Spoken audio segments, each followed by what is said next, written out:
It was a quiet evening in the small town of Brookhaven. The sun had just set, casting a pale orange glow across the streets.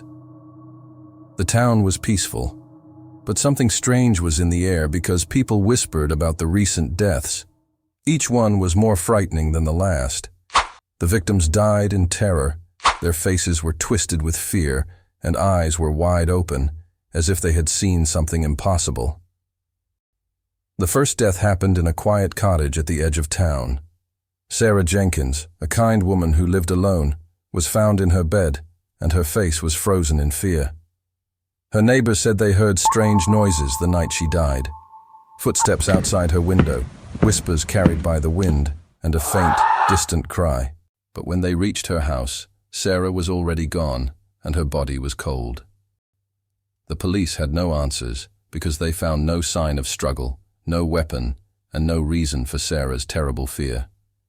Just her lifeless body and eyes staring into nothing. But no one knew that was only the beginning. 2 days later, another death occurred. Thomas Williams, the local baker, was found dead in his shop. His hands were still clutched around a loaf of bread, and his eyes were wide and filled with terror. The same strange signs were found. No signs of violence, and just fear. He died as though he had seen something that had terrified him beyond belief. Later, rumors began to spread like wildfire. The townspeople spoke of a curse or a ghost that had come to claim the souls of the unlucky. They said a woman in white had been seen near the homes of the victims, standing in the shadows and watching. No one knew who she was or where she came from, but her presence was felt in the cold air, like an evil wind. The judge, a powerful and corrupt man who had controlled the town for years, seemed to be linked to the deaths. People whispered that the victims had all been involved in some way with the judge, perhaps controlling his power. But no one dared to speak too loudly, for fear of drawing his attention. As the sun set again, the streets of Brookhaven grew darker, and in the distance, someone saw it. A figure dressed in white, standing just beyond the trees, near the home of Thomas Williams. The figure seemed to float, not walking, but gliding. Her face was hidden in shadows, but her presence was enough to send a chill down anyone's spine. Was she the cause of these deaths? Was she the one behind the terror? No one knew. But one thing was certain: the woman in white was watching them all. Detective Marcus Kane arrived in Brookhaven with a heavy heart because he had seen many cases in his time, but something about this one felt different. The small town was filled with fear, and people avoided him and whispered about the strange deaths. As he stepped out of his car, the cold wind seemed to bite at his skin. The air felt thick, like something was hiding just beneath the surface. Marcus was a practical man, and he was not one to believe in ghosts or curses, but even he couldn't ignore the strange signs around him.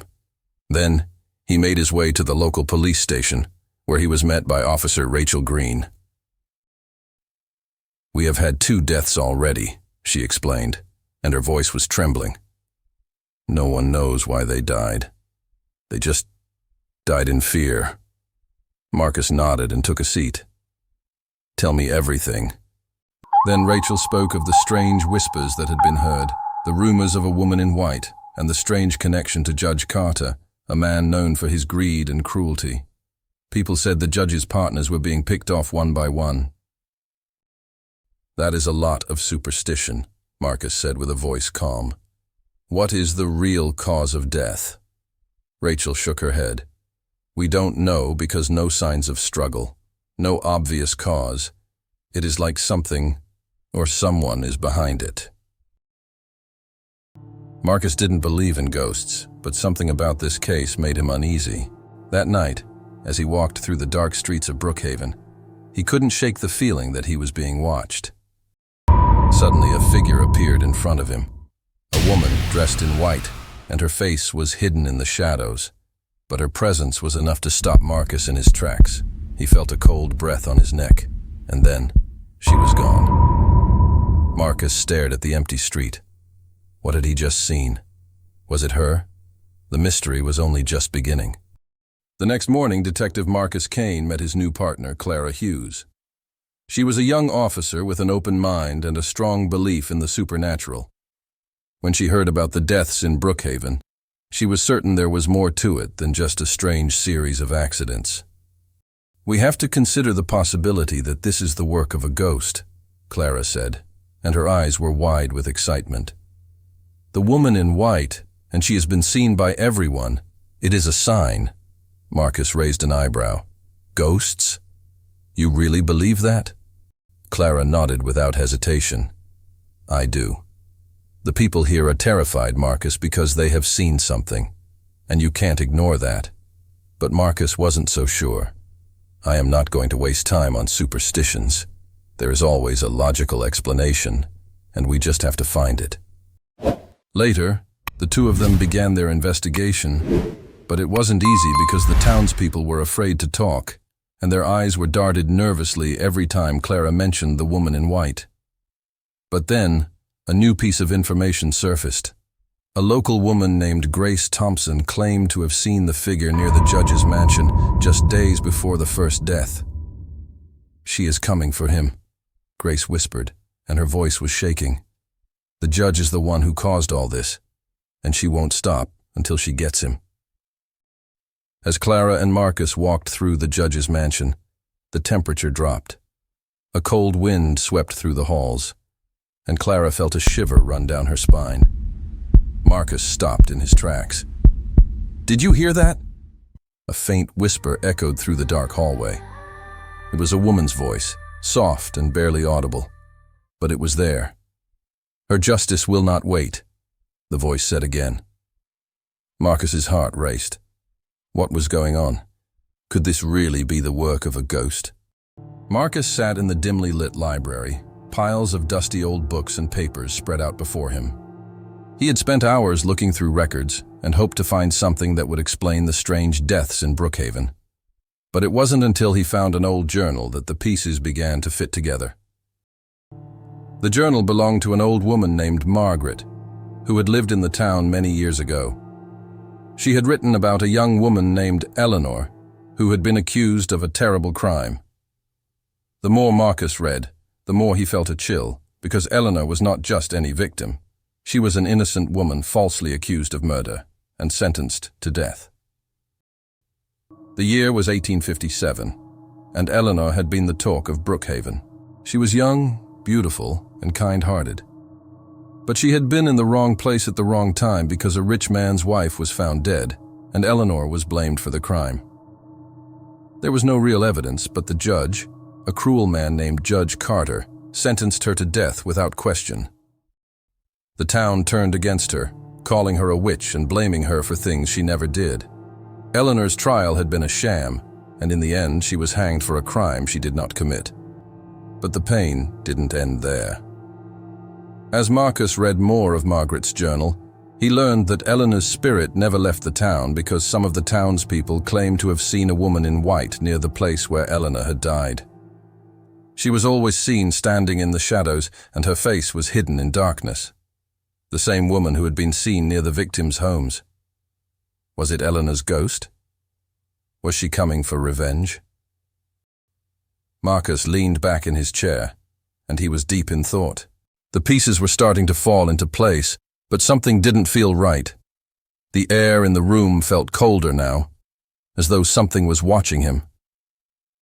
He glanced up, and his heart was racing because the shadows in the corner of the room seemed to move, and a chill ran down his spine. Suddenly the lights flickered, and for a split second, he saw her, a figure in white, and she was standing in the doorway. It was Eleanor. Her eyes were filled with pain and anger. Then, just as quickly as she appeared, she was gone. The next morning, Marcus and Clara went to the edge of town because Clara had insisted they should visit Lydia, a medium who was said to have the ability to communicate with spirits. Marcus was skeptical, but at this point, he was willing to try anything. Lydia was an older woman, with piercing eyes and a calm demeanor. She welcomed them inside, and as they sat in her dimly lit living room, Marcus couldn't help but feel uneasy, because the air was thick with tension, and he felt as though something unseen was moving around him. "Eleanor's spirit is angry," Lydia said, and her voice was soft but firm. "She is trapped here, and she is unable to rest. She wants justice, but she also wants vengeance." Marcus looked at Clara. "What does that mean?" Lydia closed her eyes as if she were listening to something only she could hear. "Eleanor's spirit is strong. She won't stop until the truth is revealed, because she wants everyone to know what happened to her." Clara shuddered. "How do we stop her?" "You can't stop her," Lydia replied. "But you can help her find peace. She has been waiting for so long, and her rage is growing. The more you investigate, the stronger her presence will become." Suddenly, the room grew cold, and the lights flickered. Marcus felt the hairs on the back of his neck stand up, because it was as if the spirit of Eleanor was right there with them. "Be careful," Lydia warned, and her voice was shaking. "If you dig too deep, you will awaken something more dangerous than you know. Her vengeance will not wait." Suddenly, a loud bang echoed from the other room, making Clara jump because the door slammed shut on its own, and the temperature dropped even further. Marcus stood up, and his heart was racing. "We need to go. Now." As they hurried out of the house, the wind outside was fiercer than before. The storm had arrived, but it wasn't just the weather that was threatening. It was Eleanor's spirit, and she was getting stronger. Gradually, Marcus and Clara's investigation took them deeper into the mystery, because they found more evidence of Judge Carter's corruption, including hidden files that revealed his role in Eleanor's wrongful trial. The judge had been known for taking bribes, but this went beyond money. He had destroyed lives to protect his own power. The deeper Marcus dug, the more he uncovered, because Eleanor's trial had been a sham from the beginning. The evidence had been falsified, witnesses were paid off, and the truth was hidden. Judge Carter had manipulated the entire system to ensure that Eleanor was convicted, even though he knew she was innocent. Later, Clara and Marcus met with the town's oldest resident, a man named Richard, who remembered the trial. He told them about the strange events that happened during the trial, how the judge seemed unaffected by the chaos he caused. But then Richard's eyes widened as he told them something that made Marcus freeze. The night Eleanor was executed, the judge saw something. I don't know what it was, but he was never the same after that. He became terrified, and he would look over his shoulder, as if he was always being watched. The more they uncovered, the more it became clear that Eleanor's spirit had been seeking justice all these years, and now she was closing in on Judge Carter. Later that night, Marcus stood outside Judge Carter's mansion. The wind howled through the trees, and the lights in the house flickered because something didn't feel right. As Marcus stepped closer to the mansion, he saw a shadow move inside. The figure was tall and thin, dressed in white. It was Eleanor, and she was standing in front of him, and her eyes were filled with anger. Then she suddenly disappeared into the dark. The town of Brookhaven was growing more and more afraid. The air felt thick with fear, and whispers followed Marcus wherever he went. People had started to say that Eleanor's spirit was getting stronger and angrier, and her vengeance was spreading. The first to die was a former witness from Eleanor's trial. His body was found in his home, and his eyes were wide with terror, his mouth open in a silent scream. On the wall above him was a message written in blood: "Innocent." No one knew how it got there, but the message was clear. Eleanor was telling the world the truth. The next death was that of another person connected to the trial, a clerk who had helped Judge Carter cover up the evidence. He was found in the local church, and his body was twisted in an unnatural way, as if he had been thrown across the room by an unseen force. On the church altar was another message, carved into the wood: "I never killed." Marcus felt a cold sweat run down his back, because the deaths were not random. They were connected to Eleanor's trial, and each victim had been involved in some way, and each death seemed to prove Eleanor's innocence. The police were beginning to panic, and Marcus was starting to feel something else: fear. The more he uncovered, the more he realized that Eleanor's spirit was growing more powerful. He wasn't just investigating anymore. He was being hunted. One evening, as Marcus walked home, he heard the unmistakable sound of footsteps behind him. He spun around, but no one was there. The darkness felt alive and was watching him. His heart pounded, and he quickly walked faster, almost running. As he passed an alley, he thought he saw a figure in white standing at the end. It was Eleanor. The wind picked up, and the figure seemed to move towards him. Marcus didn't wait to see more and ran. But just before he turned the corner, he heard a voice whisper in the wind, "You're next." Later, Marcus knew he had to go to the old prison because it was where Eleanor had been held before her execution. The building had been abandoned for years, but there were rumors that it was haunted. Some said you could still hear the screams of the condemned prisoners at night. The air was thick with fog as Marcus and Clara stood before the crumbling prison.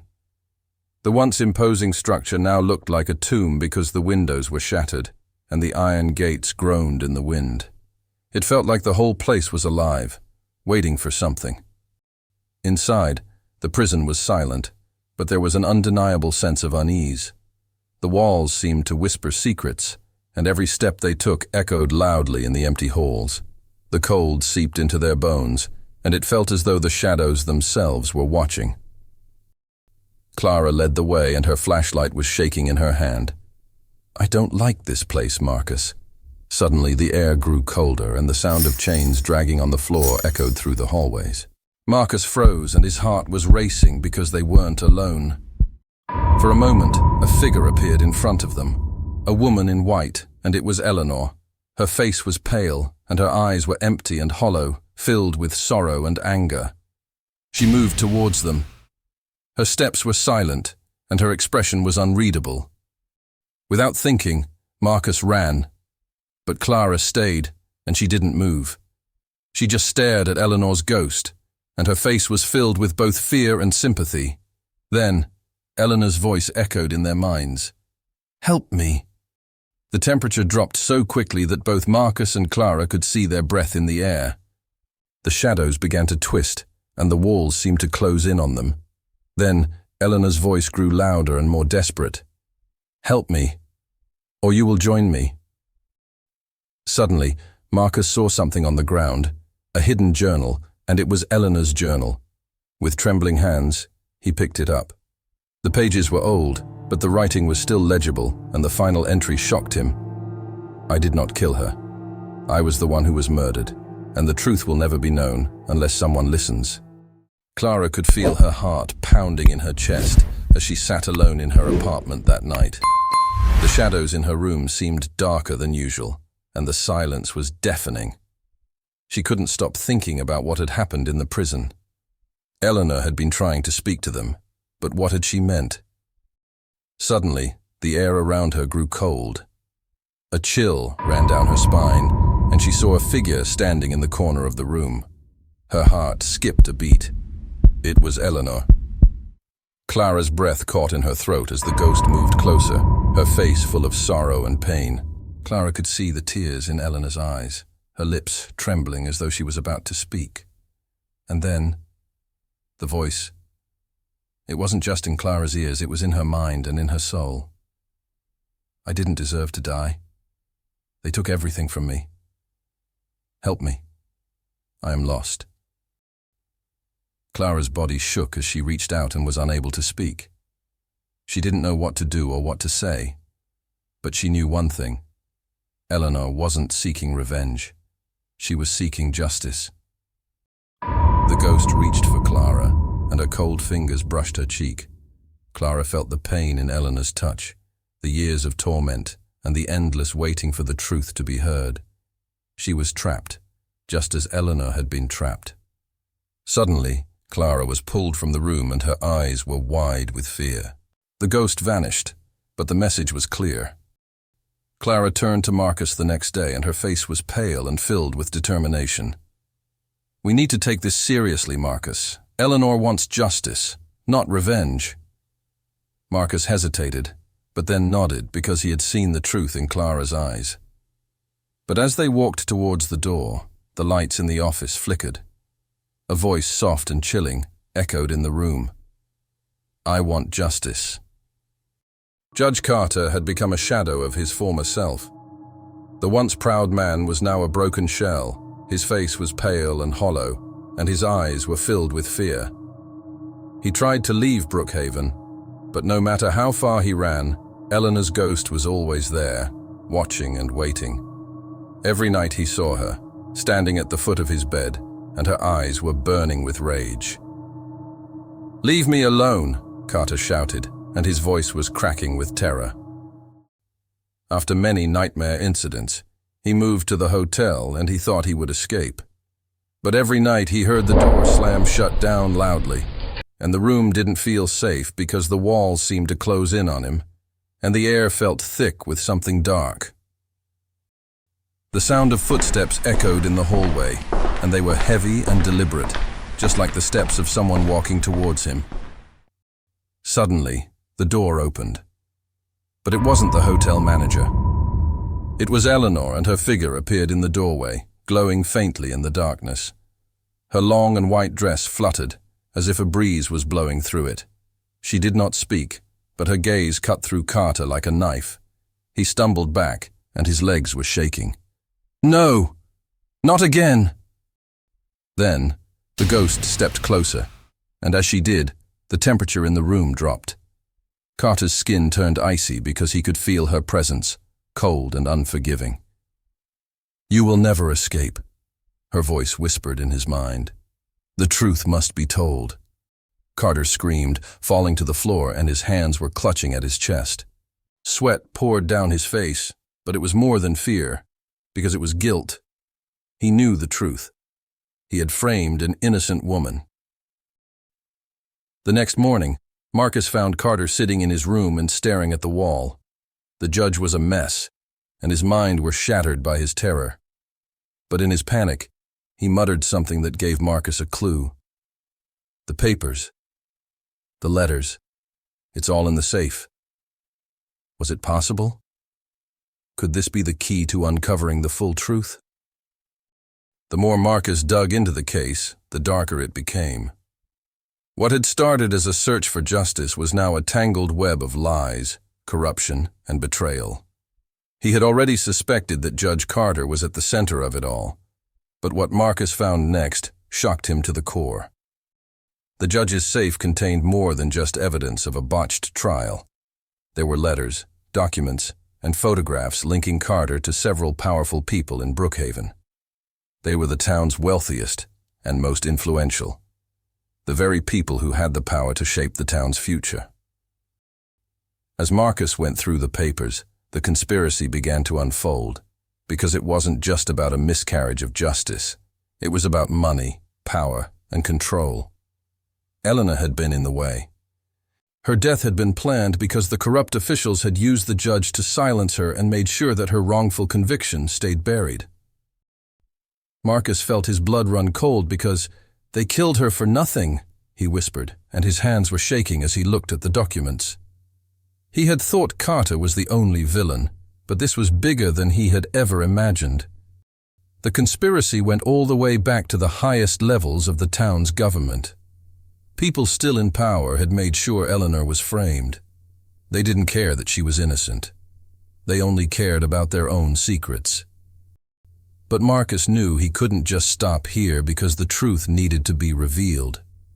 He had to expose the conspiracy. But who could he trust? Could he even trust Clara? As he stood in the judge's office and held the damning evidence in his hands, he heard a noise, a soft whisper, and it was a voice he knew all too well. "You are too late."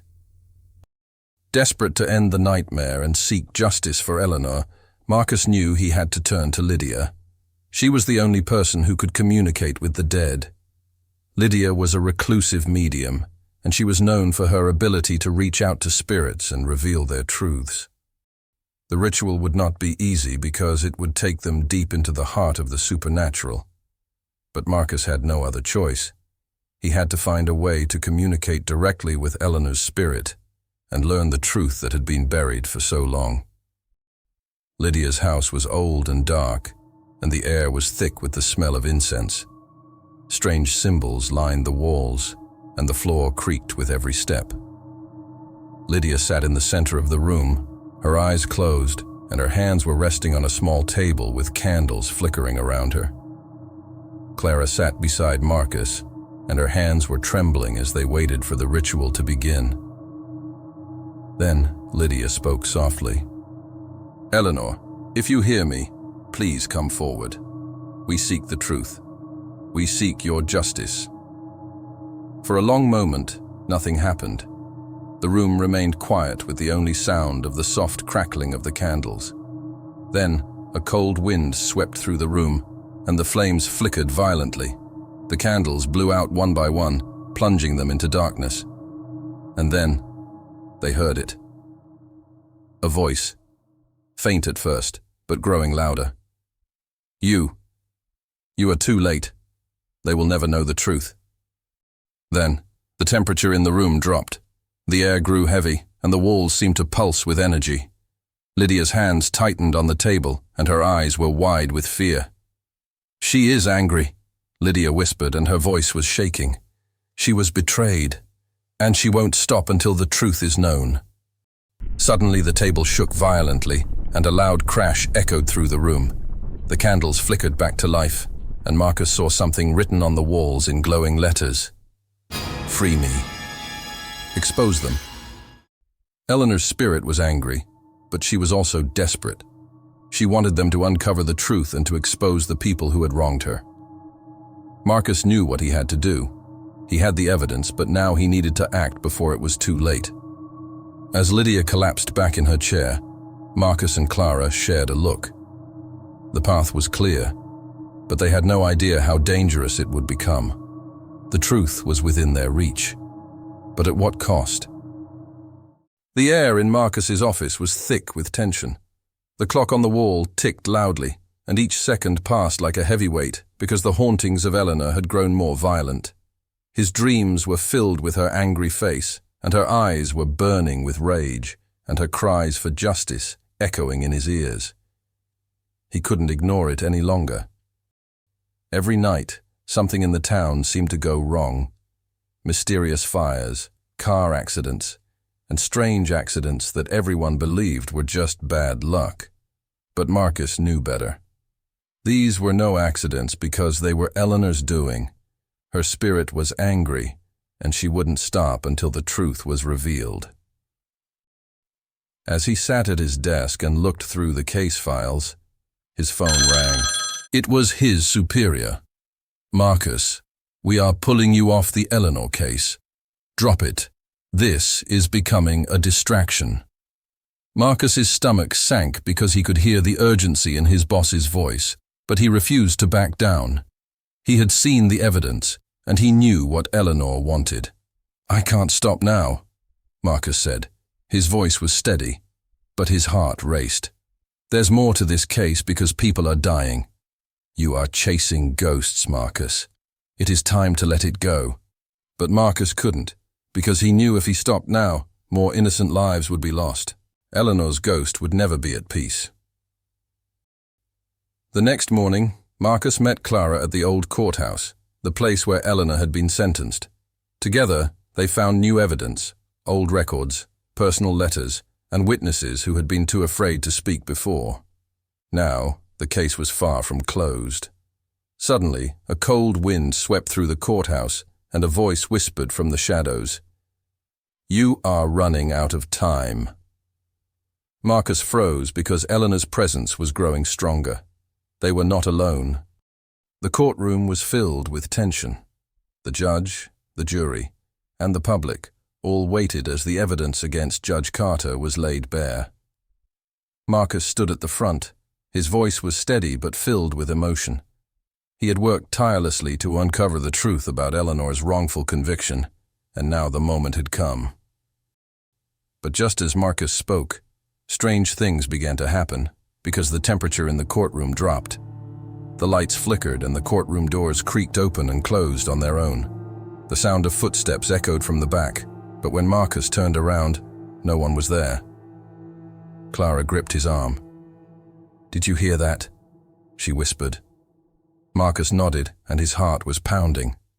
It was Eleanor's presence. She was here. As he continued to present the case, the air seemed to grow heavier because the walls felt like they were closing in. Each piece of evidence that Marcus presented made the room colder, and the audience could feel it too. Some looked around nervously, while others shivered uncontrollably. Suddenly, the courtroom doors slammed shut with a deafening bang and caused everyone to jump. The lights flickered again, and then, in the silence, a chilling whisper filled the room. "You will not stop me. The truth must be known." Marcus clenched his fist because he wasn't afraid. This was it. Eleanor was watching, and she wouldn't let anyone forget her story. As the trial continued, Carter's face grew pale and his eyes were darting around the room. He was terrified, but he refused to speak. However, it was too late for him because the truth had been revealed, and Eleanor's ghost was there to make sure justice was served. But what would happen after the trial? Would Eleanor's wrath ever end? Judge Carter was convicted, and the courtroom erupted in applause. But Marcus couldn't shake the feeling that something was wrong. Eleanor's ghost had been watching all along, but now, Marcus realized, she was not finished. Later that night, Marcus and Clara returned to the courthouse. The place was quiet and empty. The echoes of Eleanor's wrath still hung in the air. Suddenly, a figure appeared in the shadows. It was Carter. His face was twisted in fear. His eyes were wide, and his hands were shaking. "You don't understand," he whispered, and his voice was barely audible. "She won't stop. She won't let me go." Before Marcus could respond, the temperature in the room dropped. A cold wind swept through the courthouse, and the lights flickered because the sound of footsteps grew louder, coming closer. Carter turned, and his face was ashen. "No. Please, no." From the shadows, Eleanor's figure emerged, and her white dress was glowing in the darkness. She floated toward Carter, and her eyes were filled with rage. "You will pay for what you did," she whispered, and her voice echoed in the empty courtroom. Carter fell to his knees, and tears streamed down his face. "I didn't mean to," he cried. "It was them, not me." But Eleanor didn't listen. She reached out with her ghostly hand, and Carter screamed as he was pulled into the air, and his body was lifted by an invisible force. Marcus and Clara watched in horror as Eleanor's vengeance was swift and final. "You took everything from me. Now you will suffer," Eleanor's voice echoed through the courthouse. With a final scream, Carter was thrown against the wall, and his body was limp. The room was completely silent now. But as Eleanor's ghost disappeared into the shadows, Marcus felt a chill in the air. Was this really justice? Or was it just revenge? He didn't know. All he knew was that Eleanor's story had finally been told. But he couldn't shake the feeling that her presence would always haunt Brookhaven. Would the town ever be free of her wrath? Or was the ghost of Eleanor destined to return? The town of Brookhaven had returned to its usual rhythm. The trial was over, Judge Carter was imprisoned, and Eleanor's name was cleared. But the calm felt unnatural. Marcus sat in his office and stared at the closed case file, unable to forget Eleanor's ghostly image, her sorrowful, burning eyes etched into his memory. He had revealed the truth, but was it enough to set her spirit free? Days passed without strange occurrences, and the town resumed its normal life. But Marcus felt unease because he was always waking from restless nights to the haunting echo of Eleanor's whisper, "The truth is never enough." One night, Marcus walked alone in the courthouse, and his flashlight was slicing through the dark. The silence felt heavy, and it was almost alive. Turning a corner, he glimpsed a flicker of light, a ghostly figure, and it was gone in an instant. Suddenly, his heart raced. Was it Eleanor? As the air turned icy, a door creaked open. Marcus spun, but the hall was empty. A whisper filled the air. Justice, but not peace. In the stillness, her form vanished, leaving Marcus questioning if her story was truly over. If you like this video, please give it a like and subscribe to the channel. Please share this video with your friends and family too. Thanks.